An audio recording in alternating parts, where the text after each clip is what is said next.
Демонстрациите во Македонија се организирани како такви не се добредојдено оружје во рацете на демократијата, вели европратеникот Иво Вајгл во интервју за Нова ТВ. Ако политичарот бега од разговори и од компромиси, тогаш тој не е одговорен политичар, вели Вајгл за постапката на Иванов. Словенечкиот европратеник и известувач за Македонија во Европскиот парламент многу отворено зборува за последната посета на европратениците во Македонија и средбите со македонските политичари.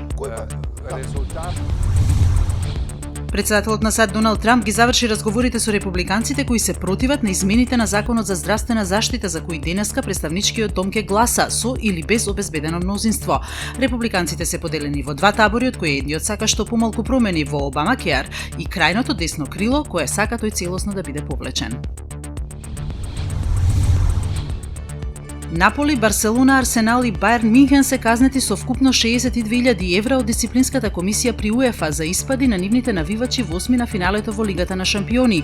Казните се за користење на ласери од трибините, за блокирани скалила, за фрлање на тврди предмети на терен и за палење факели, како и за влегување на навивачи во терен и за жолти картони.